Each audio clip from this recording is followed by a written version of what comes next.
पिता के सामने ही अपने जो परम मित्र है वसंत ध्वज, उससे कहा कि आप बड़े दीर्घसूत्री हैं और अत्यंत देर से काम करने वाले हैं, दूसरे के कार्य करने में अत्यंत मंद है। अर्थात मेरा यह जो कार्य है सीता से मिलन कराने का, इस कार्य करने में आप बहुत ही मंद हैं। क्योंकि हम लोगों को में क्रिया के साथ भक्त क्रिया का संबंध जोड़ना ही है, इसलिए ध्यान की एक व्यवस्था है जहाँ पर हम ध्यान का एक बार अनुभव करते थे। ध्यान में जब स्नान कर लेते थे, इतने पवित्र हो जाते थे। अंजना जी बंद कीजिए अपना।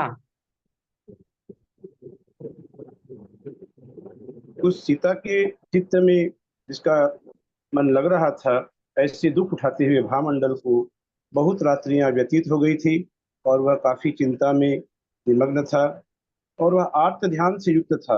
भामंडल की उस आर्त ध्यान से युक्त वचनों को सुन करके वहां सभा में बैठे हुए सभी विद्वान लोग जो थे वे अत्यंत विषाद को प्राप्त हुए और उन्होंने क्षण भर के लिए उनको देख करके वह भामंडल भी लज्जा को प्राप्त हुआ।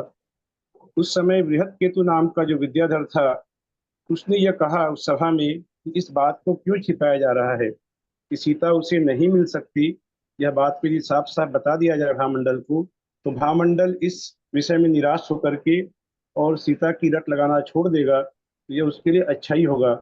इस प्रकार का सुझाव उस विद्याधर ने दिया। तब चंद्रयान नाम का एक जो विद्याधर है, वह वहां से किसी प्रकार लड़खड़ाते हुए अक्षरों में, क्योंकि शुभ समाचार नहीं था भामंडल के लिए, इसलिए काफी कांपती हुई आवाज में, लड़खड़ाते हुए अक्षरों में उसने सारा समाचार भामंडल से कह दिया। जो जो हुआ था सब बता दिया कि सीता को लाने में कोई भी कोर कसर नहीं छोड़ी गई थी। उसके पिता स्वयं गए थे वहां पर, उन्होंने उस घोड़े को भेजा था, मायावी घोड़े को, और पिता को, सीता के पिता को हरण करके लाया गया। सब कुछ हुआ। उनसे वहां उस धनुष को वरण करने की शर्त भी रखी गई ताकि वह जो धनुष है राम उठा नहीं सकेंगे किसी हालत में भी, तो हम लोग सीता को हरण करके ले जाएंगे। लेकिन ऐसा कुछ नहीं हुआ। राम ने बड़ी आसानी से उस धनुष को उठा लिया। वे जो देवों से अधिष्ठित धनुष थे, सुपर्ण और उरग जाति के दैत्यों के कारण उनकी ओर देखना भी संभव नहीं था। सुपर्ण और उरग जाति के, उरग अर्थात नाग जाति के जो देव हैं, ये भवनवासी देवों के द्वारा अधिष्ठित धनुष थे और उन धनुषों की तरफ आंख उठाकर देखना भी संभव नहीं था। लेकिन राम लक्ष्मण ने उन्हें बड़ी आसानी से चढ़ा दिया और वह त्रिलोक सुंदरी कन्या सीता को राम ने प्राप्त कर लिया। ये सुपर्ण और उरग जाति के देव कौन, मतलब ये कहाँ के हैं? ये भवनवासी देवों के लिए कहा गया दीदी कि ये जो सुपर्ण अर्थात नाग कुमार देव, नहीं सुपर्ण कुमार, और उरग अर्थात नाग कुमार देव, तो जो कुमार होते हैं ये सब भवनवासी देव होते हैं, जैसे अग्नि कुमार, वायु कुमार, नाग कुमार। तो ये भवनवासी देवों के द्वारा वे दोनों रक्षक जो धनुष थे वे रक्षित थे, जो सागरावर्त और एक क्या नाम पढ़ा हम लोगों ने, वज्रावर्त, वज्रावर्त और सागरावर्त, उन देवों के द्वारा वे रक्षित थे। भैया जी सुपर्ण के अलावा दूसरा कौन सा नाम बताया आपने? श्लोक नंबर कौन सा भैया जी? ये 20-21 चल रहा है दीदी। हाँ, सुपर्ण कुमार और एक उरग, उरग जाति के अर्थात नाग कुमार कहेंगे। उरग का अर्थ होता है सांप होता है, नाग होता है। ये नाग कुमार जाति के देव थे। ये उनकी धनुष की रक्षा कर रहे थे ये दोनों देव। तो ये कुमार, अब ये कहा जाए, भामंडल से वह कह रहा है, वह विद्याधर जो सारी बात बता रहा है कि सीता का हरण पहले ही क्यों नहीं कर लिया गया। हम लोग तो विद्याधर हैं, सीता का हरण कर सकते थे आराम से। तो इसका उत्तर यह है कि रावण का दामाद राजा मधु, वह जनक का मित्र है। तो उसके रहते हुए, इस मित्रता को रहते हुए हम लोग सीता का हरण नहीं कर सकते थे। इसलिए हम लोगों ने ऐसा एक बनाया, वहां पर ऐसी प्लानिंग की कि जिससे सीता आराम से प्राप्त हो जाती। लेकिन राम के बाहुबल के सामने यह कुछ सब कुछ जो है यह विफल हो गया और सीता को आपके पास हम नहीं ला सके। ये सारा वृत्तांत जब सुना दिया भामंडल को, तब भामंडल लज्जा और विषाद से युक्त होता हुआ दुख के साथ विचार करने लगा कि अहो, मेरा यह विद्याधर जन्म लेना निरर्थक है।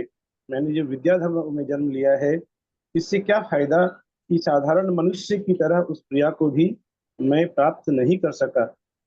इस प्रकार ईर्ष्या और क्रोध से युक्त होकर उसने हंसते हुए परिहास रूपी शब्दों में उस सभा से कहा कि यह काम आप लोगों के वश का नहीं है। आप लोग भूमि गोचरियों से भी भय रखते हैं, तब आप जो विद्याधर हैं, यह विद्याधरपन आपका किस काम का है? यह काम अब मुझे स्वयं करना होगा। और इस प्रकार कहते हुए वह विमान में बैठकर आकाश में जा उड़ा। सीता वह विमान में बैठा और आकाश में जा उड़ा कि किस प्रकार सीता को वह स्वयं जाकर के लेकर आएगा। वहां उसने विमान में उड़ते हुए अनेक पुर और वनों से भरा हुआ पृथ्वी तल दे रहा, अनेक नगर आदि उसने पार कर लिए विमान में बैठ करके। और चलते चलते उसने अनेक पर्वतों से युक्त विदग्ध नाम का देश देखा, जहां से उसका विमान जा रहा था। तो उसके कुछ स्मरण में आया, यह नगर मैंने कभी पहले देखा है।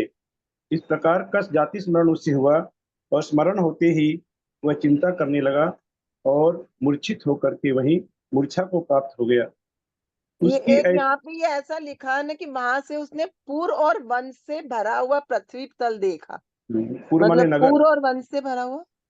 पूर्व माने नगर और वन। पूर्व होता है ना, जैसे कि बोलते हैं आनंदपुर, विशालपुर, ऐसे जो नगरों के नाम होते हैं। तो ये पूर्व का अर्थ नगर और वन से होते हुए वह विमान उनका आगे बढ़ रहा था। और विदग्ध नाम के देश से जब वह उड़ा, तब उसे जाति स्मरण हो गया और वह वही मूर्छा को प्राप्त हो गया। उसकी ऐसी अवस्था को देख करके घबराए हुए मंत्रीगण उसे पिता के समीप लेकर के आए। और वहां जो स्त्रियां आदि थी, उन्होंने चंदन के द्रव से उसके शरीर को सींच कर किसी प्रकार उसे सचेत किया, उसकी मूर्छा को दूर किया।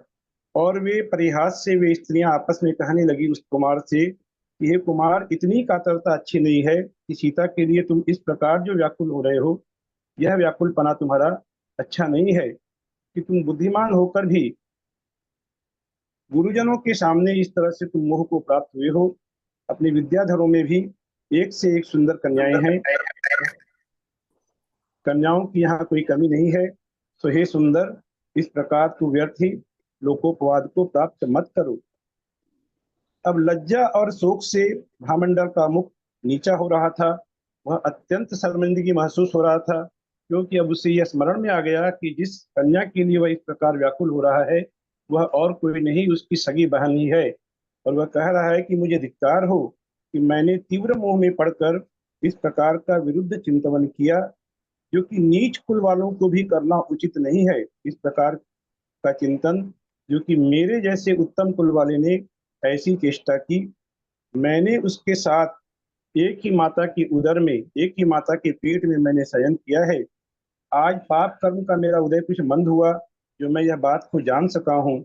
और शोक के भार से पीड़ित भामंडल को गोद में रखकर उसके पिता जो थे, उसके पालन करने वाले पिता चंद्रगति विद्याधर, उन्होंने कहा कि पुत्र, ऐसा तूने किस लिए कहा? यह क्या बात है? मुझे सारी बातें बता। तब फिर भामंडल ने सारी बातें बताई, उसके साथ जो जो घटित हुआ, जो कि हम लोग पहले इसके पिछले पर्व में पढ़ चुके हैं। वह सारी बातें अपने पिता को बताया कि इसी विदग्ध देश के में मैं कुंडल मंडित नाम का राजा था। मैं अत्यंत दुष्चरित्र था। मैं दूसरे देशों को लूटने वाला था। समस्त पृथ्वी में मैं अपनी प्रजा का की रक्षा करने वाला, मैं युद्ध का प्रेमी था, अपनी प्रजा की रक्षा करने वाला राजा था। और महाविभव से युक्त कुंडल मंडित नाम का मैं राजा था। मेरे अशुभ कर्मों का कुछ ऐसा उदय आया कि मैंने एक ब्राह्मण की स्त्री को हरण कर लिया, जो पिंगल ब्राह्मण था। जो पिंगल ब्राह्मण और वह चित्तोत्सवा दोनों एक गुरु के पास जब पढ़ते थे, और वह चित्तोत्सव राजकन्या थी, उस राजकन्या को पिंगल ब्राह्मण ने हरण किया। और उसकी पिंगल ब्राह्मण की स्त्री को कुंडल मंडित ने राजा के रूप में वहां पर हरण कर लिया। और अंत में राजा अनरण्य के जो सेनापति थे, उन्होंने मेरी संपत्ति को हरण करके मेरे पास केवल मेरा शरीर ही रहने दिया। और मैं दरिद्र अवस्था में पृथ्वी पर भटकता हुआ मैं कहीं मुनियों के आश्रम में जा पहुंचा।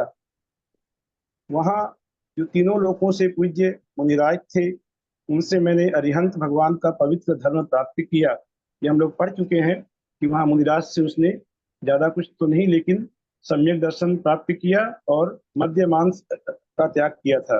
मद्य मांस का त्याग और सम्यक दर्शन प्राप्त किया। तो यही कह रहे हैं कि अरहंत भगवान का पवित्र धर्म प्राप्त किया। अब ये भामंडल कह रहा है कि मैं अत्यंत क्षुद्र शक्ति का धारक था, इसलिए ज्यादा व्रत आदि में धारण नहीं कर सका। फिर भी जिन शासन का बड़ा महात्म्य है, जो मैं महापापी होकर के भी, जो मैंने दूसरे की स्त्री का हरण किया और हरण करने के बाद जब उसका पति मेरे पास आया तो मैंने उसे उसका परिहास करते हुए उसे किसी अन्य ही तीसरे स्थान पर भेज दिया जहाँ उसकी स्त्री नहीं थी। इस प्रकार का घृणित कार्य मैंने किया। मैं लूटपाट आदि करने वाला था, लेकिन फिर भी क्योंकि मैंने जिन धर्म की शरण ली उन मुनि महाराज से और व्रत और नियम जो भी मैंने लिए थे उसके प्रभाव से मैं दुर्गतियों में नहीं गया और मेरा जीव किसी अन्य जीव के साथ राजा जनक की विदेहा रानी के उदर में मैं जा पहुंचा। उसने ये सारी बातें बताई कि रानी विदेहा ने भी सुखपूर्वक, रानी विदेहा ने एक पुत्र को उत्पन्न किया था। सो किसी प्रकार गिद्ध मांस के टुकड़े को जिस प्रकार हर लेता है, उसी प्रकार किसी ने उस पुत्र को हर लिया। किसने हर लिया था? वो पिंगल ने, जो कि सम्यक तप नहीं कर पा रहा था उस समय। उसने भी मुनिराज से मुनि के व्रत धारण किए थे, लेकिन उसके बावजूद भी उसके चित्त में उसकी स्त्री ही बसी हुई थी और फिर वह देव हुआ, वह भवन वासी देव हुआ और वहां से उसने उस पुत्र को जन्म लेते ही, अर्थात मुझे उस देव ने हर लिया। वह मुझे गिराने के लिए उद्यत हुआ था, लेकिन बाद में उसे दया भाव उसके अंदर आया और उसने मुझे छोड़ दिया। और ऐसे समय में आपने, अर्थात अपने पिता को कह रहा है कि मुझे ऊपर से ही पकड़ लिया और दयालु होकर अपनी रानी के लिए सौंप दिया। इस प्रकार उसने अपनी सारी कथा अपने पिता चंद्रगति विद्याधर को बताई। महामंडल सारी बातें बता करके जब चुप हुआ तब सब लोग हाहाकार करने लगे और परम आश्चर्य को प्राप्त हुए। इस प्रकार की विचित्र कथा को सुनकर सभी लोग बड़े आश्चर्य को प्राप्त हुए। लेकिन राजा चंद्रगति ऐसे वृत्तांत को सुनकर के परम प्रबोध तथा अत्यंत दुर्लभ संवेग को प्राप्त हुआ कि संसार की ऐसी भी अवस्था होती है, यह देखकर उन्हें जो दुर्लभ संवेग जो किसी किसी को प्राप्त होता है, ऐसा दुर्लभ संवेग उस राजा को प्राप्त हुआ। और उसने इंद्रियों के विषयों में जो बुद्धि लग रही थी उसका त्याग किया, आत्म कर्तव्य का ठीक ठीक निश्चय किया और अपने पुत्र के लिए विधि पूर्वक अपना राज्य दिया और बड़ी शीघ्रता से स्वरभूत हित नाम के मुनिराज के चरण मूल में प्रस्थान किया। स्वरभूत हित मुनिराज जो इसके पहले हम लोग पढ़ चुके हैं, जिनसे राजा दशरथ ने उपदेश सुना था, उन्हीं के पास वह चंद्रगति वहां से पहुंचा है। उसी महेंद्रोदय नाम के उद्यान में जहाँ सर्वभूत हित मुनिराज विराजमान थे, वहां जाकर चंद्रगति ने उन्हें नमस्कार किया और भावपूर्वक हाथ जोड़कर मस्तक से लगाकर कहा कि हे भगवान, मैं गृहवास से विरक्त हो चुका हूँ, इसलिए आपके प्रसाद से जिन दीक्षा प्राप्त करना चाहता हूँ। मुनिराज ने भी एवं वस्तु कह करके उसके ऐसे उत्तम भावों की प्रभावना की। चारों तरफ जोर जोर से भेड़ियां बजने लगी। उत्तम स्त्रियों ने बांसुरी के साथ, ध्वनि के साथ ये मनोहर गीत गाने लगी और करताल के साथ इस प्रकार की वहां गर्जना होने लगी कि राजा जनक का लक्ष्मीशाली पुत्र जयवंत हो रहा है। जब वंदीजन इस प्रकार की ध्वनि करने लगे कि राजा जनक का लक्ष्मीशाली पुत्र जयवंत हो रहा है, उस समय वहां उस अयोध्या नगरी में राम के साथ जो सीता थी, रात्रि का समय था, तो सीता के कान खड़े हो गए और सीता कहने लगी, यह शब्द मुझे बार बार सुनाई पड़ रहा है, राजा जनक कनक का बड़ा भाई है और मेरा पिता है। मेरा भाई तो उत्पन्न होते ही हर लिया गया था, तो यहाँ पर जो यह शब्द घोष हो रहा है कि राजा जनक का लक्ष्मीशाली पुत्र जयवंत हो रहा है, यह कहीं मेरा अपना वही भाई तो नहीं है जो कि खो गया था। इस प्रकार का विचार करके सीता बड़े करुण स्वर से विलाप करने लगी, क्योंकि उसकी आशा बन गई थी कि हो न हो मेरा भाई ही वापस आ गया है। ऐसे समय में राम ने बड़े मधुर शब्दों में सीता को सांत्वना दी कि यदि तुम्हारा भाई है तो कल सुबह हम लोग पता करेंगे इस बात में, इसके लिए तुम शोक मत करो। और रामचंद्र जी ने बहुत ही सुंदर वहां पर बात कही कि जो चतुर जन हैं वे बीते हुए, मरे हुए, हरे हुए, गए हुए अथवा गुमे हुए इष्ट जन का शोक नहीं करते हैं। यह बहुत ही अंडरलाइन करने वाली बात है। इसका शोक हमें नहीं करना चाहिए कि जो बीत गया है, जो मर गया है, जो हरण कर लिया गया है और जो चला गया है या खो गया है, ऐसे इष्ट जन का शोक नहीं करना चाहिए। तभी हम अपने जीवन को, हमारा जो आगे का जीवन है, उसका अच्छी तरह से यापन कर सकते हैं। सो हे वल्लभे, विषाद उसका किया जाता है जो कातर होता है अथवा बुद्धिहीन होता है। इस प्रकार दंपति के वार्तालाप करते करते रात्रि बीत गई। सो मानो दया से ही शीघ्र ही चली गई, अर्थात सीता के लिए वह रात जो बड़ी भारी हो रही थी कि किसी प्रकार रात्रि बीते, सुबह हो तो वह जाकर अपने भाई का पता लगाए। वह बड़ी दया करके मानो रात्रि शीघ्र ही बीत गई और प्रातः काल हुआ, मंगलमय शब्द होने लगे। ऐसे समय में राजा दशरथ ने गुणों से श्रेष्ठ सर्वभूत हित नामक गुरु को सुबह नमस्कार किया। सुबह का समय हो गया है, राजा वहां पर आए हैं। राजा ने मुनिराज को नमस्कार किया, उनकी स्तुति की और सूर्योदय के समय राजा चंद्रगति का दीक्षा महोत्सव देखा। राजा चंद्रगति ने निवेदन किया था दीक्षा के लिए, तो दूसरे दिन सुबह उनका दीक्षा संस्कार हुआ। उन्होंने विद्याधरों के साथ गुरु की बहुत बड़ी पूजा की और उसके बाद समस्त भाई बंधुओं के साथ एक और बैठ गए, क्योंकि वहां विद्याधरों का भी बहुत भारी समूह आया हुआ था। उनके साथ राजा दशरथ ने भी पूजा की और उस शोक को धारण करता हुआ भामंडल भी समस्त विद्याधरों के साथ एक ओर आकर बैठ गया। विद्याधर और भूमि गोचरी गृहस्थ तथा मुनिराज सभी लोग पास पास बैठकर गुरुदेव से मुनि धर्म का और गृहस्थ धर्म का व्याख्यान सुन रहे थे। गुरुदेव ने कहा कि मुनियों का धर्म शूरवीरों का धर्म है। उन्होंने पहले मुनि धर्म का व्याख्यान दिया। व्याख्यान देते हुए क्या कहा कि मुनियों का धर्म कोई सामान्य धर्म नहीं है, या कमजोर लोग इसका पालन नहीं कर सकते, यह तो शूरवीरों का धर्म है। यह अत्यंत शांत दशा रूप है, मंगल रूप है, अत्यंत दुर्लभ है, सिद्ध है और छोटे जनों को भय उत्पन्न करने वाला है। इस प्रकार से यह मुनि धर्म की विशेषता है जो मुनिराज ने बताई। इस मुनि धर्म को पाकर सम्यक दृष्टि भव्य जीव निस्संदेह स्वर्ग का महासुख प्राप्त करते हैं और कितने ही लोक अलोक को प्रकाशित करने वाले केवल ज्ञान को प्राप्त कर लोक के अग्रभाग पर आरूढ़ हो जाते हैं। यह मुनि धर्म की ऐसी विशेषता है कि स्वर्ग का सुख तो प्राप्त करते ही हैं, साथ ही साथ परंपरा से अन्य अनेक मुनिराज जो हैं वे मोक्ष को भी प्राप्त करते हैं। और तिर्यंच और नरक गति के दुख रूपी अग्नि की ज्वालाओं से भरा हुआ यह संसार जिससे छूटता है, वही मार्ग सर्वोत्तम है। मुनिराज ने बताया कि कौन सा मार्ग हमें चुनना चाहिए, तो हमें उसी मार्ग पर चलना चाहिए जिस मार्ग पर चलते हुए हमारे तिर्यंच और नरक गति के दुख रूपी जो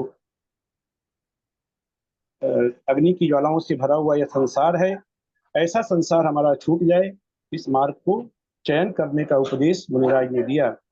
ऐसे मार्ग का कथन मुनिराज ने किया।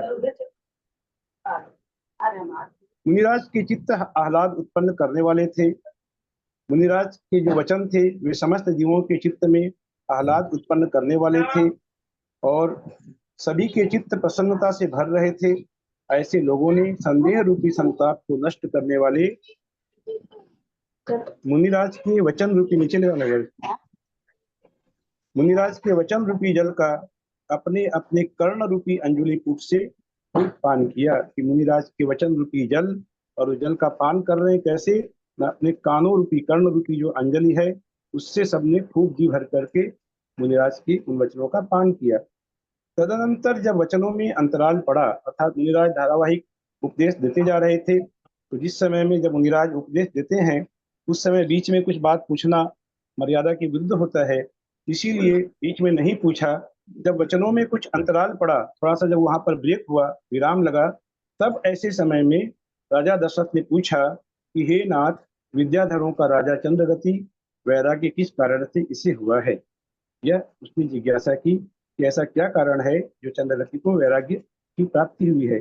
दशरथ को कुछ भी बात का पता नहीं था, भामंडल आदि का, उन्होंने उस वजह से उन्हें पूछा। तब मुनिराज कहने लगे कि आ जाओ पापा, आ जाओ। यह भामंडल का जीव दीर्घ काल तक म्यूट संसार करो में। सबको। शर्मिला, तुम सबको टोकती हो बंद करने के लिए, तुम्हारा तब से खुला हुआ है। सॉरी दीदी, ध्यान नहीं दिया था मैंने, सॉरी सॉरी।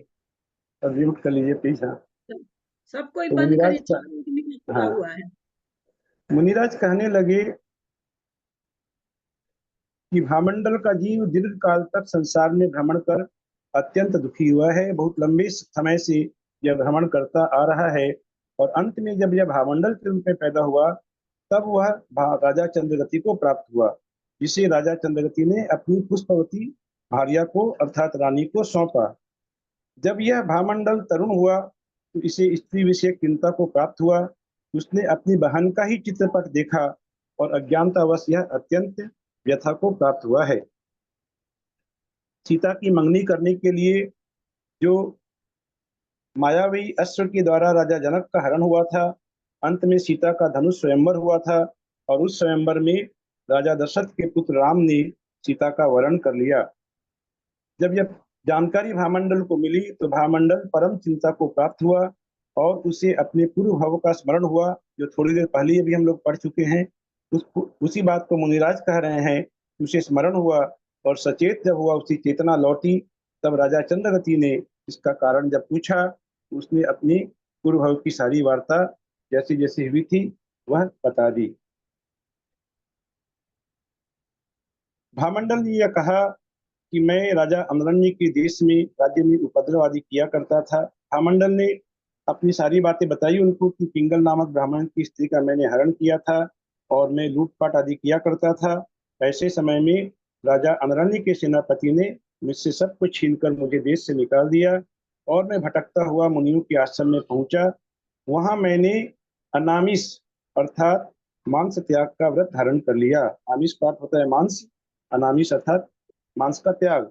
ऐसा व्रत मैंने धारण कर लिया, और उसके फलस्वरूप धर्म ध्यान से सहित हुआ, और कलुषता से रहित होकर मैंने मरण किया। अर्थात जब उस कुंडल मंडित ने जब मरण किया, उस समय उसके चित्त में धर्म ध्यान था, और वह कलुषता से रहित था। सारी जीवन उसने छोटे कार्य किए, लेकिन अंत उसका इस प्रकार हुआ, और उसके कारण उसी के फल के स्वरूप वह मरकर राजा जनक की रानी विदेहा के गर्भ में उसने जन्म धारण किया। जिस स्त्री का मैंने हरण किया था, भाग्य की बात यह है कि वह भी उसी विदेहा के गर्भ में उसी समय आकर उत्पन्न हुई थी। और पिंगल ने जब जंगल से लौटा, पिंगल ब्राह्मण कुटिया सूनी देखी, तो उसे बड़ा भारी दुख हुआ, और वह पागलों की जैसे हो गया, और वह लोगों से पूछता था कि क्या तुमने मेरी कमल लोचना प्रिया देखी है। वह हाहाकार करते हुए विलाप करने लगा। वह क्या विलाप करता है पिंगल ब्राह्मण कि हे, उसका नाम था चित्तोत्सवा, हे चित्तोत्सवा, तुम मुझसे प्रीति होने के कारण, मुझसे प्रेम होने के कारण ही तुम प्रभावती माता, चित्तोत्सवा की माँ का नाम था प्रभावती, पिता का नाम चक्रध्वज, ऐसे विशाल विभूति, वह राजपुत्री थी, तो ऐसे विशाल विभूति और प्रेम से भरे भाइयों को छोड़ करके मुझ दरिद्र के साथ तुम आई थी, और तुमने मेरे साथ साथ मेरे पीछे रूखा सूखा भोजन किया, अशोभनीय वस्त्र भी धारण किए, लेकिन तुम छोड़कर मुझे कहाँ चली गई। इस प्रकार वह विलाप करने लगा, चिरकाल तक भटकता रहा। अंत में वह तप करने लगा। मुनिराज से उसने मुनि के व्रत भी लिए, लेकिन तप करते हुए भी स्त्री की उत्कंठा उसे सताती थी। इस प्रकार तप करते हुए वह देव पर्याय को प्राप्त हुआ, और उसे जब यह चिंता करने लगा कि मेरी प्रिया को क्या हुआ, वह कहीं त्रियन की योनि को तो प्राप्त नहीं हो गई है, या कहीं आदिका तो नहीं हो गई है। इस प्रकार का विचार करके जब उस देव ने अपनी दृष्टि कुछ स्थिर की, उसके ज्ञान में सब कुछ आ गया, उसके अवधि ज्ञान में, और कुपत होकर के उस देव ने विचार किया, किसी अपहरण करने वाला दुष्ट शत्रु कहाँ है। तुरंत उसे मालूम हो गया कि वह शत्रु उस विदेहा रानी की कुक्षी में ही है, और उसने बालक और बालिका को जब जन्म दिया, तो वह देव बालक को उठाकर ले गया। वह बालक को उठाकर तो ले गया, लेकिन कुछ कर्मोदय से उसके परिणाम बाद में शांत हो गए, और उसने जीते रहो इन शब्दों का उच्चारण कर उस बालक को आकाश से छोड़ा और भामंडल को वहां चंद्रगति विद्याधर ने ले लिया। इस प्रकार की सारी कहानी जब भामंडल ने अपने पिता चंद्रगति को बताई, तब चंद्रगति ने उससे कहा कि तेरे माता पिता अर्थात तेरे जन्म देने वाले माता पिता शोक के कारण दुख से रह रहे हैं, तू जा और जाकर उनके नेत्रों को आनंद प्रदान कर। इस प्रकार का उन्होंने कहा। जो उत्पन्न होता है उसका मरण अवश्य होता है, और जिसका मरण होता है वह गर्भ में स्थित होता है। इस प्रकार का विचार उस चंद्रगति ने इस कथा को सुनकर के किया, और वह संसार से भयभीत होकर के वैराग्य को प्राप्त हुआ। तो वह वैराग्य को क्यों प्राप्त हुआ, ऐसा प्रश्न पूछा था दशरथ राजा ने। इसका उत्तर पूरी कथा सुनाई सर्वभूत हित मुनिराज ने। इस कथा को सुनकर भामंडल ने भी यह कहा, वहां पर मुनिराज से प्रश्न पूछा कि चंद्रगति आदि का मुझ पर बहुत भारी स्नेह किस कारण में था। यह जानना चाहा कि चंद्रगति तो मेरा जन्मदाता पिता नहीं था, फिर भी इतना स्नेह उसका मेरे पर क्यों था। तो पूर्व भव के ऐसे क्या संस्कार थे जिसके कारण चंद्रगति का इतना स्नेह था। तो अब ये कथा वापस से सर्वभूत मुनिराज सुना रहे हैं। अभी तक की जो कथा जो 2 बार कही गई, यह कथा हम लोगों ने पहले पढ़ भी चुके थे। उसी कथा को एक बार भामंडल ने सुनाया था अपने पिता को, और मुनिराज ने दशरथ के प्रश्न के उत्तर में मुनिराज ने भी उसी कथा को सुनाया था। अब ये कथा जो हम लोग अब पहली बार सुन रहे हैं, वह क्या कि भामंडल के पूर्व भाव अर्थात कुंडल मंडित के भाव तक हम लोगों ने पढ़े थे। कुंडल मंडित के पहले के क्या भाव हैं, ये मुनिराज बता रहे हैं कि हे भामंडल, तेरे माता पिता पूर्व भाव में जिस प्रकार थे सो कहता हूँ। ये सुन, ये बहुत सुनने लायक कथा है। ये कथा क्या है, इस कथा में एक पात्र है विमुची नाम का ब्राह्मण, दारुग्राम है वह विमुची नाम का ब्राह्मण। दूसरे पात्र का नाम है, क्योंकि उस ब्राह्मण की ब्राह्मणी का नाम अनुकोशा और ब्राह्मण के पुत्र का नाम अतिभूति, और अतिभूति की स्त्री का नाम सरसा। अर्थात ये 4 पात्र हो गए, विमुची, अनुकोशा, और विमुची का पुत्र अतिभूति, और विमुची की पुत्र वधु सरसा। किसी समय उरी नामक माता के साथ कोई कयान नाम का ब्राह्मण वहां पर आया था। तो कयान नाम का ब्राह्मण, अब ये 5वां और 6ठे पात्र और आ गए, उरी और कयान। कयान की माता का नाम उरी और ये कयान, ये बाहर के व्यक्ति थे। वे लोग उनके घर में वहां पर आए। उस समय में अतिभूति की स्त्री सरसा तथा घर के भीतर का सारभूत धन दोनों का हरण कर लिया। उसने मौका देख करके जो कयान नाम का ब्राह्मण आया, उसने सरसा का हरण किया और घर की सारी संपत्ति का भी हरण कर लिया। तो सरसा और धन को लेकर वह कयान नाम का ब्राह्मण कहीं भाग गया। इस वाकये से अतिभूति बहुत दुखी हुआ। अतिभूति कौन था? सरसा का पति था, जिसकी पत्नी को दूसरा ब्राह्मण हर कर ले गया, और स्त्री की खोज में पृथ्वी पर इधर उधर भ्रमण करने लगा। अब विमुची नाम का जो ब्राह्मण था, वह दक्षिणा की इच्छा करने के लिए देशांतर गया था, कहीं बाहर गया था। जब वह आया, अपने घर लौटा, और उसने देखा कि कुल परंपरा से जो घर बनाया हुआ था वह घर इस प्रकार नष्ट हो गया है। न तो घर में कोई धन संपत्ति है, न घर की जो बहू है वही है, उसको भी हरण कर लिया। तो वह बहुत ही विह्वल हुआ, और उसकी जो पति है अनुकोशा, उस अनुकोशा के साथ बहुत विह्वल होकर के शरीर पर जो फटे चिथड़े कपड़े पड़े हुए थे उनसे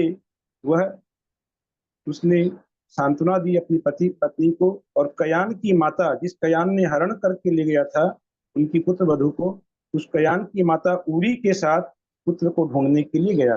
अर्थात यहाँ पर वो विमुची और विमुची की पत्नी जो है, क्या नाम बताया, अतिकोशा नहीं, विमुची की पत्नी अनुकोशा और उरी, ये 3 लोग अब उन्हें खोजने के लिए निकल गए हैं कि अतिभूति को और उनकी जो अनुकोशा, अतिभूति और सरसा को खोजने के लिए निकल गए। खोजते खोजते वे लोग सरवारीपुर नाम की नगर में एक आचार्य थे, जिन्होंने अपने अवधि ज्ञान से संसार को प्रकाशित कर रखा है। उनके पास पहुंचे और वहां पर पुत्र की वार्ता पूछने के उद्देश्य से उनके पास गए। वह विमुची ब्राह्मण महाशोक से भरा हुआ था। पुत्र वधु का पता नहीं लगा पा रहा था। इसलिए अत्यंत था। महाराज की तप विधि को देख करके उसे संसार की नाना प्रकार की जब स्तुति सुनी उन्होंने मुनिराज से, तो वह तीव्र वैराग्य को प्राप्त हुआ और उस मुनि ब्राह्मण ने उनसे दीक्षा लेकर के वह मुनि बन गया। इधर विमुचि की जो स्त्री थी अनुकोशा और उरी, ये दोनों ब्राह्मणियां भी कमल कांता नामक अरिका के पास इन्होंने भी दीक्षा ले ली और तप धारण कर लिया। इस प्रकार तप करते हुए वे तीनों प्राणी जो थे, विमुचि, अनुकोशा और उरी, जो एक जन मुनि बन गए, बाकी दो आदिकाएं बन गए, ये लोग तप करते हुए ब्रह्मलोक नामक स्वर्ग में उत्पन्न हुए। 5वें स्वर्ग में ये वहां उत्पन्न हुए जहां जिसे ब्रह्मलोक कहते हैं। अतिभूति और कयान ये दोनों हिंसा धर्म के समर्थक थे। जो अतिभूति की पत्नी को हर के ले गया था कयान, ये दोनों ही हिंसा धर्म के समर्थक थे और मुनियों से द्वेष रखने वाले थे। इसलिए ये दोनों खोटे ध्यान से मरकर दुर्गति में गए। वे तीनों तो मुनि रूप में, मुनि आदि का रूप में तप करते स्वर्ग गए और ये लोग खोटी गतियों में गए। अतिभूति की स्त्री सरसा, जिसका हरण कर लिया था, वह बलाहक नाम की पर्वत की तलहटी में मृगी हुई अर्थात हरिणी हुई। वह हरिणी व्याघ्र से अर्थात बाघ से भयभीत होकर मृगों के झुंड से बिछुड़ गई और दावानल में, जंगल में दावानल लग जाती है, अपने आप जो दावानल लगती है उस दावानल में जलकर मर गई। तदनंतर दुख देने में प्रवीण पाप कर्म के शांत होने से मनस्विनी देवी की चित्तोत्सवा हुई, अर्थात वह अनेक गतियों में इस प्रकार दावानल में जलकर भटकती रही और जब उसके पाप कर्म कुछ शांत हुए तब वह मनस्विनी देवी के चित्तोत्सवा नाम की राजकुमारी हुई। कौन? वह सरसा। और कयान मरकर क्रम से घोड़ा तथा ऊंट हुआ। कयान जिसने हरण किया था सरसा का, वह घोड़ा हुआ, ऊंट हुआ, फिर मरकर धूम्रकेश का पुत्र पिंगल हुआ। इस पिंगल की कथा हम लोग पढ़ चुके हैं। तो यही इनके जो पूर्व जन्म के संस्कार थे, जिसमें कयान ने सरसा का हरण किया था, वही कयान अब पिंगल होकर के उसने चित्तोत्सवा का भी हरण किया। अतिभूति भव भ्रमण कर क्रम से ताराक्ष नाम के सरोवर पर के किनारे पर हंस हुआ। सो किसी समय बाज पक्षियों ने इस हंस का समस्त शरीर नोच डाला। इसका अतिभूति के जीव का, जो कि हंस हुआ, अतिभूति जिसकी पत्नी का हरण किया था कयान ने, वह अतिभूति हंस बना और हंस बन करके बाज ने उनका शरीर नोच दिया, जिससे वह घायल होकर के जिन मंदिर के समीप जाकर जा गिरा वहां पर। उस जिन मंदिर में वहां यशोमित्र गुरु थे, यशोमित्र नाम के मुनिराज अपने शिष्य को बार बार अरहंत भगवान का स्तोत्र पढ़ा रहे थे। अब वह जो मरने के समीप हंस है, जिसे कि बाज के जिसके शरीर नोच लिए थे, उस हंस ने उस अरिहंत भगवान के स्तोत्र को सुना और सुनते हुए उसने प्राण छोड़े। जिसके फलस्वरूप उसे क्या पुण्य प्राप्त हुआ कि वह नगोत्तर नाम के पर्वत पर 10,000 वर्ष की आयु वाला किन्नर देव हुआ। जघन्य आयु वाला वह किन्नर देव वहां पर हुआ और वहां से च्युत होकर विदग्ध नगर में राजा कुंडल मंडित हुआ। कौन हुआ ये? किन्नर देव भी भवनवासी होते हैं ना? हाँ जी, किन्नर देव, किन्नर देव अपने किन्नर व्यंतर देव होते दीदी, भवनवासी नहीं होते हैं। किन्नर तो मेरे, हाँ, व्यंतर देव होते। किन्नर, यक्ष, राक्षस, ये सब व्यंतर देव होते।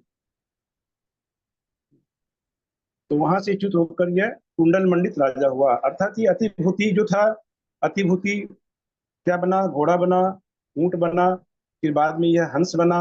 हंस को नोच डाला किसी बाज ने, वहां से उसने अरिहंत भगवान का स्तोत्र सुना, किन्नर देव बना और किन्नर देव बनकर ये अब राजा कुंडल मंडित हुआ है। अब इसके भी पूर्व भाव के जो संस्कार थे कि उस पूर्व भाव में अतिभूति था वह, और उसकी पत्नी सरसा थी। सरसा का हरण किया था किसने? न पिंगल ने। अब पिंगल ने जो उस चित्तोत्सवा का हरण किया था, उस चित्तोत्सवा का जो कि पूर्व भाव में उस कुंडल मंडित की पत्नी थी, उसका उसने हरण किया। देखिए किस प्रकार से ये संयोग किस प्रकार से आपस में एक दूसरे के साथ जुड़ते हैं कि पहले के भाव में जो थे, यही संयोग कभी न कभी आकर पुनः मिलते हैं। और यह कुंडल मंडित राजा ने हरण किया चित्तोत्सवा का, जो कि पूर्व भाव में इसकी पत्नी सरसा थी, अतिभूति की पत्नी सरसा थी, उसका उसने हरण किया। विमुची ब्राह्मण जो था, विमुची ब्राह्मण जिसकी पुत्र वधु को उसने कयान ने हरण कर लिया, वह विमुची ब्राह्मण चंद्रगति राजा बना। और विमुची ब्राह्मण की जो अनुकोषा नाम की स्त्री थी, वह क्या बनी, उस चंद्रगति की पत्नी बनी, पुष्पवती नाम की उसकी ही रानी बनी। जो विमुची की पत्नी थी अनुकोषा, ये लोग ब्रह्म स्वर्ग में गए, ब्रह्म स्वर्ग में वहां पर उत्पन्न हुए और वहां पर अनेक बड़ी आयु को भोगते हुए, जो ब्रह्म देवों की आयु होती है, उत्कृष्ट आयु 10 सागर की और जघन्य आयु 7 सागर की होती है ऐसे देवों की, तो ये उस विशाल आयु को भोग करके पुनः यहाँ पर आए और आकर के ये चंद्रगति राजा बने और उनकी ही रानी वह पुष्पवती बनी। और कयान अपहरण करने वाला देव हुआ। जो कयान था, जिस कयान ने पहले सरसा का हरण किया, बाद में पिंगल के रूप में उसने चित्तोत्सवा का हरण किया, वह कयान, जो कि बाद में उसने मुनि दीक्षा भी ली, मुनि दीक्षा भी वह तब अच्छी प्रकार नहीं कर सका और वह अपहरण करने वाला देव हुआ। और सरसा जो थी, वह सरसा चित्तोत्सवा हुई। और उरी, जिस उरी के पुत्र ने हरण किया था, वह उरी विदेहा हुई, अर्थात सीता की माता हुई। और अतिभूति जो था, वह अतिभूति बाद के जन्म में कुंडल मंडित होते हुए फिर वह भामंडल हुआ। इस प्रकार की यह चित्र विचित्र जो कथा है, ये कथा सारी मुनिराज ने सुनाई। एक बार मैं फिर से संबंधों को संक्षेप में पढ़ लेता हूँ कि कौन क्या बना। देखिए, विमुची, विमुची जो था ब्राह्मण, वह चंद्रगति राजा बना। विमुची ब्राह्मण ब्रह्म स्वर्ग में गया, वहां से चंद्रगति राजा बना। विमुची की पत्नी अनुकोषा, वह भी ब्रह्म स्वर्ग में गई और वहां से चंद्रगति की रानी पुष्पवती बनी। और उरी, जिस वह उरी भी जो विमुची और चंद्र को अनुकोषा के साथ खोजने गई थी और उसने भी दीक्षा धारण की, वह उरी सीता की माता विदेहा बनी। कयान जो ब्राह्मण था, कयान जिसने अपहरण कर लिया था, इसका सरसा का अपहरण किया था, वह कयान घोड़ा, ऊंट आदि अनेक पर्यायों में भ्रमण करते हुए वह पिंगल ब्राह्मण बना। और पिंगल ब्राह्मण बनकर के वह मुनि धर्म को प्राप्त हुआ और वहां से वह अपहरण करता देव हुआ। ये कहानी है कयान की। अतिभूति, जिसकी पत्नी सरसा का हरण कर लिया, वह अतिभूति हंस बना और हंस बन करके उसने अरिहंत भगवान का स्तोत्र सुना। स्तोत्र सुनकर वह किन्नर देवों में पैदा हुआ। किन्नर देवों से वह कुंडल मंडित बना, राजा कुंडल मंडित बना। और कुंडल मंडित जो है भामंडल के रूप में अभी इसकी कथा हम लोग सुन रहे हैं। और विमुची ब्राह्मण, विमुची ब्राह्मण जिसकी, वो तो मैंने बता दिया, विमुची ब्राह्मण चंद्रगति राजा बना। और सरसा जो थी, सरसा मृगी बनी। तलहटी में वह दावानल में जन्म करके सरसा मृगी बनी। मृगी बनने के बाद वह चित्तोत्सवा के रूप में पैदा हुई। इसके बीच में और भी अनेक प्रकार की गतियों में भ्रमण किया होगा अवश्य ही, जिसका उतना वर्णन नहीं प्राप्त है। तो मृगी अनेक प्रकार की गतियों में भ्रमण करते हुए जब उसके कुछ पुण्य कर्म का उदय आया तो वह चित्तोत्सवा बनी। और चित्तोत्सवा के बाद वह रानी विदेहा के घर में वह और वह कुंडल मंडित का जीव, दोनों एक साथ उन लोगों ने जन्म लिया। ये भाई बहन हुए। इस प्रकार के वृत्तांत को सुनकर जिनके नेत्र आंसुओं से भर गए थे, ऐसे राजा दशरथ ने भामंडल का आलिंगन किया। अब ये उन्हें पता चल गया कि भामंडल जो है ये तो रिश्तेदार हो गए, तो कि भामंडल किस क्या हो गए, राम उनके पुत्र के साला है भामंडल, अर्थात ये लोग समधी हो गए। तो उनका उन्होंने आलिंगन किया। सभा में जितने लोग बैठे थे सभी आश्चर्यचकित थे। सीता भी बड़े स्नेहवश अपने भाई से लिपट गई और लिपट करके वह रोने लगी। और चिरकाल तक रोते रोते सीता किसी प्रकार धैर्य को प्राप्त हुई। राम, लक्ष्मण तथा अन्य बंधुओं ने भी सहसा उठकर भामंडल का आलिंगन किया और आदर के साथ उनसे वार्तालाप किया। तदनंतर उन श्रेष्ठ मुनिराज को नमस्कार कर सब विद्याधर और भूमि गोचरी मनुष्य उस उपवन से बाहर निकले। उस समय वे सभी हर्ष से परिपूर्ण थे तथा अत्यंत सुशोभित हो रहे थे, क्योंकि यह जो एक दुखजनक जो कथा हुई थी, जन्म लेते ही जिसका भामंडल का हरण हो गया था और उसका पता नहीं चल रहा था, जो आज ये पता चल गया, इसलिए सभी लोग प्रसन्न थे भामंडल के साथ सलाह कर राजा दशरथ ने शीघ्र ही आकाशगामी विद्याधर के साथ राजा जनक के पास पत्र भेजा, क्योंकि अब इस समाचार को देना सबसे जरूरी है कि उनका सगा पिता है, माता पिता जो हैं, उनके पास समाचार भेजने की जरूरत थी। उन्हें अभी तक कुछ पता नहीं है जनक को, क्योंकि यह सारा जो वार्तालाप हुआ है मुनिराज के साथ, यह कहाँ हुआ? राजा दशरथ की नगरी में हुआ है। जनक राजा अनभिज्ञ हैं, उनके पास पत्र भेजा गया। भामंडल का उत्तम विमान आकाश मार्ग से आ रहा था, हंसों के द्वारा धारण किया गया था और बहुत से विद्याधर वीर उसे घेरे हुए थे। भामंडल को लेकर राजा दशरथ ने इंद्र के समान बड़ी विभूति के साथ उस अयोध्या में प्रवेश किया। अभी ये लोग विमान से अयोध्या में प्रवेश किया उन्होंने, उधर दूत भेज दिए जनक के पास में भी, और उधर पवन के समान शीघ्रगामी पत्रवाहक विद्याधर ने पुत्र के आगमन का समाचार सुनाकर राजा जनक को सहसा हर्षित कर दिया। राजा जनक बहुत ही प्रसन्नता को प्राप्त हुए इस अप्रत्याशित समाचार को सुनकर के कि उनका खोया हुआ बेटा जो है उसका पता चल गया है।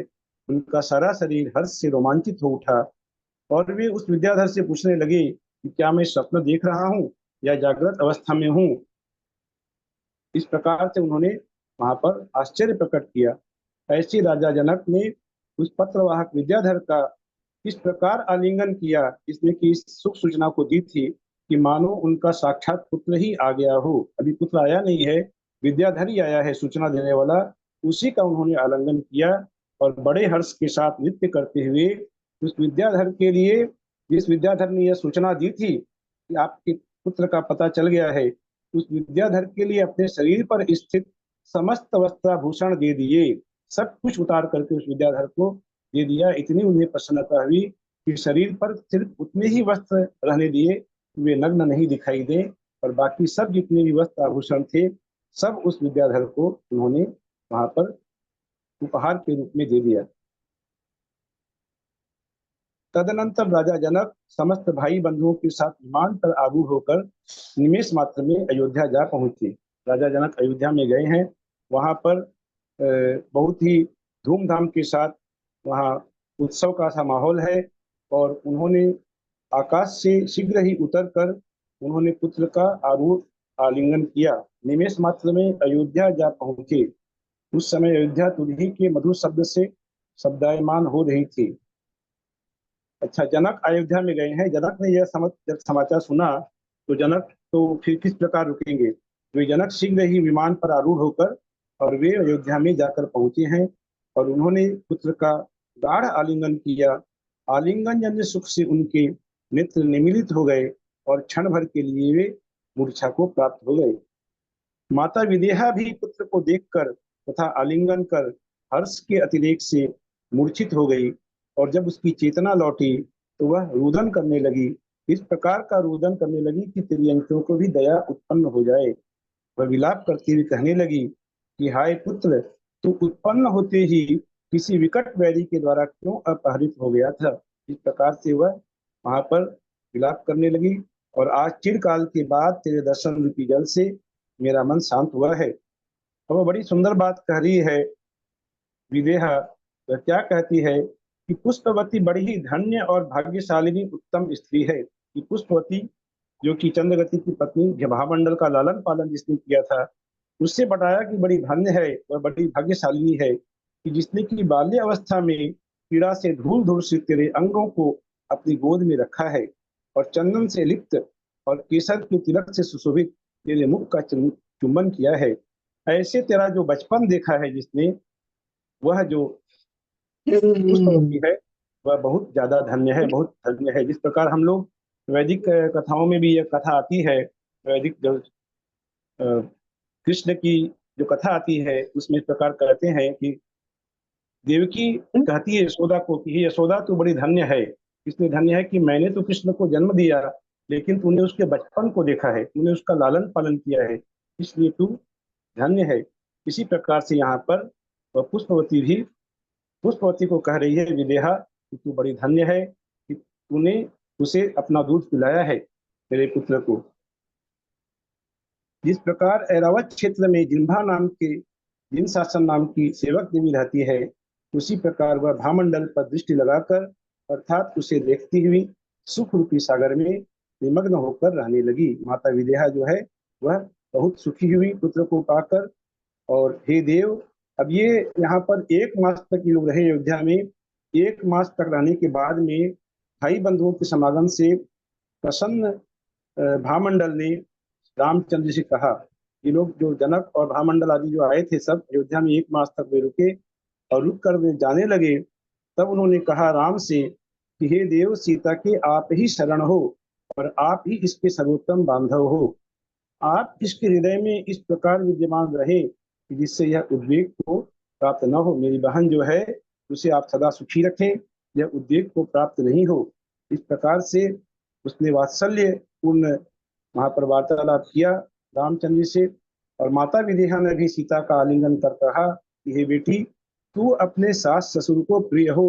कि माता जिस प्रकार अच्छा उपदेश देती है अपनी पुत्री को कि तू अपने सास ससुर को प्रिय हो तथा परिजनों के साथ इस प्रकार का व्यवहार कर जिससे प्रशंसा को प्राप्त हो। क्योंकि जो कन्या होती है वह दोनों कुलों की यश वृद्धि करती है, अपने माता पिता के कुल को भी और अपने पति के कुल को भी। तो तू प्रशंसा को प्राप्त कर। इस प्रकार का उपदेश विदेहा ने अपनी पुत्री को दिया।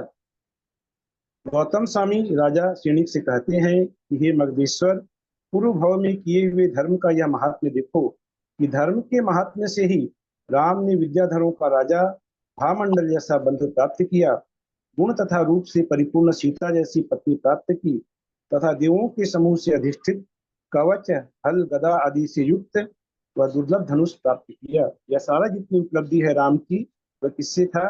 वह धर्म का ही यह महात्म्य था। इस प्रकार का उपदेश उन्होंने दिया। लक्ष्मी का भंडार लक्ष्मण जैसा सेवक प्राप्त किया। जो मनुष्य अत्यंत विशुद्ध हृदय से भामंडल के इस इष्ट समागम को सुनता है, सूर्य के समान प्रभाव को धारण करने वाला वह शुभात्मा चिरकाल तक इष्ट जनों के साथ समागम और आरोग्य को प्राप्त होता है। इस प्रकार इस प्रकार भामंडल के समागम का वर्णन करने वाला तीसरा पर्व समाप्त हुआ। बोलो आदिनाथ भगवान की जय।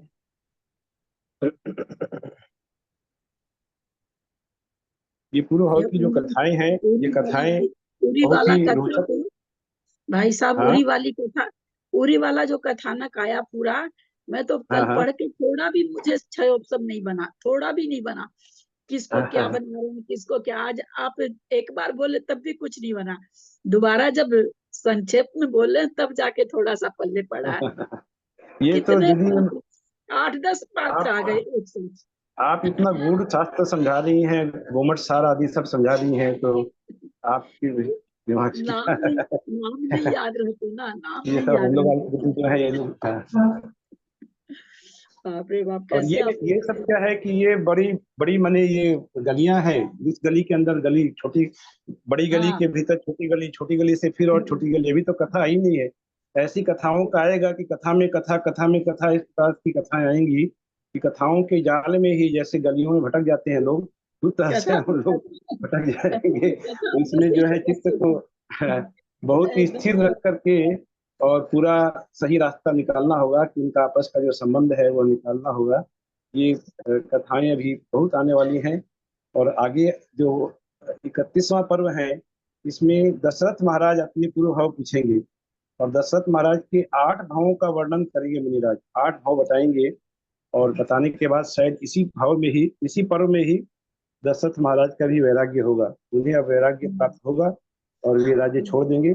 उसके बाद वैराग्य भारत जो तो है, हाँ वैराग्य भारत, तो पढ़ लिया, वैराग्य तक तो दशरथ को आपने पढ़ लिया वैराग्य। क्या? मेरे को याद आ रहा है कि शायद इसी पर्व में वैराग्य होगा, शायद लेकिन तो खानक 31वें नहीं पर्व में। पढ़े, वैराग्य तो कल हाँ हो गया। हाँ, 8 भावों का वर्णन है इसमें। अगले भाव ये ये पूर्व आपने भाव ब्रह्म की जो स्वर्ग कथा की है, आयु क्या बताई? ब्रह्म स्वर्ग की आयु सात कितनी होती सात है? सागर और 10 सागर, ये मैंने बताया 10 सागर उत्कृष्ट और 7 सागर सागर जघन्य। जगह में। एक चीज मैं आपसे ये जो पूछना चाह रहा जिसका था दीदी। बताएंगे बाद में संक्षेप में, वो आप लोग हाँ लिखेंगे कि नहीं? आप लोग को लिखना चाहिए था वो आप लोग किताब से नहीं निकाल पाएंगे। वो लिखे कि नहीं आप हाँ, लोग? जो लास्ट में ये फिर से सारा रिश्ता बताए हैं, वो आप लोगों को लिखना था। लिखे हैं, थोड़ा सा आगे का छूट गया, पेन कॉपी लाए जितनी देर में। एक बार वापस रिपीट कर सकते हैं क्या? पेड़ को भी पहले से ला के रखना चाहिए। अरे भाई साहब 10 सागर और क्या बोले आपने? सात सागर, सात सागर।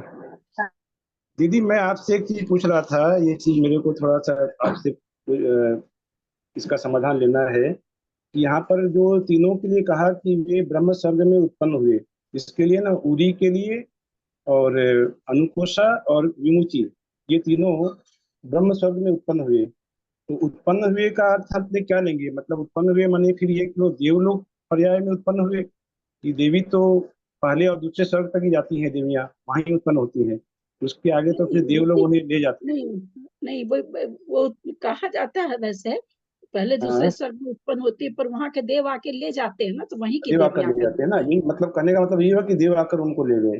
तो वहीं की देवियां कहलाएंगी वो फिर। हाँ, तो ये अनुकोशा और उरी जो है ये लोग देवी पर्याय में ही जरूर हुई होंगी, ऐसा कुछ लिखा नहीं है यहाँ पर, क्लियर नहीं है। ऐसा तो दिया नहीं है। ऐसा दिया तो नहीं है, लेकिन बाद में आकर ये फिर स्त्री पर्याय में ही हुई, वो अनुकोशा और बनी चंद्रगति की रानी, और आरिका उरी बन बनी। गई थी, आरिका बन गई थी तो स्त्री पर्याय में नहीं होना चाहिए उत्पन्न। आरिका बन गई हाँ, थी ना, आरिका बन अच्छा, गई थी आरिका ना बन फिर। गई तो आरिका बन गई तो सम्यक दर्शन प्राप्त हो गया होगा उनको फिर। सम्यक दर्शन हो गया होगा, तो सम्यक दर्शन के साथ आरिका नहीं बनेगी, देवी नहीं बनेगी। वो देव बनेगी, और देव होकर के फिर वो वापस लेके स्त्री पर्याय में ही आई है वापस, वहां से आकर वापस। तो सम्यक दर्शन छूटने पर आ सकती है, फिर हाँ, सम्यक आई दर्शन छूट सकती है, गया वही वही मैं आपसे जानना चाह रहा था, तो सम्यक दर्शन आई छूट सकती, गया हाँ होगा। हाँ, छूट गया होगा, हाँ। हम्म। हम्म। तो फिर वो देवी बनी है यहाँ पर, क्योंकि ये कहा कि तीनों वहां उत्पन्न हुए, ऐसा लिखा है। हाँ, एक तो विदेहा बनी ना शायद, और हाँ, वो विदेहा वो बनी, पूरी और विदेहा एक वो बनी, बनी, पुष्पवती बनी, और एक अनुकोसा जो है वो पुष्पवती बनी। हाँ, पुष्पवती बनी, वही कहते हैं वो पुष्पवती बनी। इसमें हमें ये सोचने की बात है कि जब इन्होंने वहां पर इतनी लंबी आयु को प्राप्त किया, सात सागर कम से कम आयु उनकी होगी, तो उस सात सागर तक बाकी के जो जीव थे, ये न जाने कितनी गतियों में इन्होंने भ्रमण किया। कितने भाव भटके होंगे। हाँ, कितने भावों में इन्होंने भ्रमण किया, जो अतिभूति, सागर की आयु तो और अतिभूति। कहीं है नहीं ना, सागर की हाँ, आयु तो नरकों में ही है, बाकी कहीं तो है नहीं। तो बिल्कुल, कितनी हाँ, पर्याय भटके होंगे सात सागर कितने में, तो पर्यायों में उन्होंने भ्रमण किया, अतिभूति ने, उसने कयान ने, और एक सरसा ने, और भ्रमण करते करते फिर वापस से ये पूर्व जन्म के जो संस्कार थे, संयोग थे, वे सब इस प्रकार से आपस में पुनः संबंध को प्राप्त हुए। तो ये ये सब सुन करके पढ़ करके ऐसे लगता है कि क्या हाँ, किस संबंध को महत्व दे, कुछ नहीं पता चलता किस सब कौन सा संबंध का बन जाता है, कहाँ कौन सा जाके क्या, मिल जाता है, यही बात है, यही बात है, हाँ। किस यही संबंध मतलब को ये, महत्व दे। हाँ, ये जो पूर्व भाव की जो कथाएं हम लोग सुनते हैं पुराणों में, जिससे बहुत लोग बोलते हैं कि ये सब बातों को बताने का क्या फायदा है, इतनी कथा कहानियों का, लेकिन ये, इससे वही हमें सुन यही सुन प्रेरणा के सबको बैराग हो रहा है, चंद्रगति को वही सुन के बैराग हुआ, दशरथ को हाँ वही हाँ, सुन के बैराग, सबको तो वो पूर्व कथा सुन सुन के बैराग हो रहा है। का वैराग्य हुआ। और ऐसा ही हो सकता है हम लोगों के साथ भी कभी हो जाए, हम लोगों को भी हो जाए, ये कुरान वास्ते वास्ते भी। होना ही है, होगा क्या, होना होना ही ही है, है, बिल्कुल होना ही है, हाँ। होना ही है। यही कथा सुनने का उद्देश्य है, बहुत अच्छी प्रेरणा मिलती है इनसे। एकदम सुन करके। सबसे बड़ी बात है कि संयोग जो है, कब के संयोग देखिए कहाँ जाकर इकट्ठे हो जाते हैं, कहाँ के लोग तो इस बताइए कितने कितने भाव के बाद कैसे कैसे मिलान हो प्रभाव के जाता है, बाद, हाँ। कैसे कैसे क्या हो हम्म, जाता है, अपने आप सारी चीज हो हम्म, जाती, कोई कर थोड़ी ना, कोई अपने में कोई भगवान करता तो है नहीं कि भगवान कर रहा, बिल्कुल, अपने आप हम्म, स्वतः कर्मों के बस से ये जीव सब कुछ कर लेता है, बोलिए सब कुछ हो सब कुछ जाता कर है, लेता है। कर्म के हम्म, अधीन हुआ सब कुछ हो जाता है। हम्म, हम्म? वही है पंच परावर्तन में भी, घूमता घूमता जीव कहाँ कहाँ घूमता घूमता फिरता रहता है। हम्म, हम्म। ये चल बड़ी भाई खुशी की साहब, बहुत बहुत धन्यवाद, बहुत अच्छी समरी कर देते आप लोगों का, आधा पेपर सॉल्व कर देते हैं। बहुत अच्छा करते हैं भाई साहब। बहुत अच्छा करते, बहुत ही अच्छा बहुत करते हैं। धन्यवाद।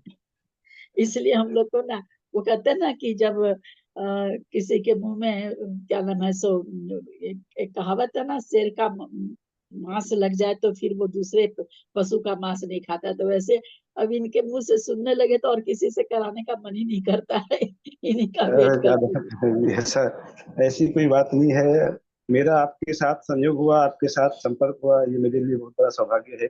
आप संपर्क तो पहले भी था, आपके सब आपके लोग द्वारा अपने और भी आप इतने ज्ञान का शास्त्र वगैरह पढ़ाती हैं, तो कभी मुझे भी मौका मिले मैं पढ़ूं आपके साथ, यही भावना करता हूँ। अच्छा, मंगला से वो कर लीजिए जिनवानी स्तुति। तदर्थमात्र पदवाक्यहीनं मया प्रमादाद् किञ्चनोक्तं तन्मे क्षमित्वा विदधातु देवी सरस्वती केवलबोधलब्धिं। बोधि समाधि परिणाम शुद्धि स्वात्मोपलब्धि सिद्धि चिंतामणिं चिन्तितवस्तुदाने तां जमानस्य ममास्तु देवी। या वाणी के ज्ञान ते सूझे लोकालोक, सो वाणी मस्तक लहे सदा देत हो। ये जिनवाणी भारती वही जपो दिनदयन, ज्योतिरा शरणागहि सुतावे स्वचैन। हंत को पुरुषे ग्रंथ, दया धर्म पालु सदा यही मोक्ष प्राप्तन गुरु माता की जय। ऐसे हम माता की।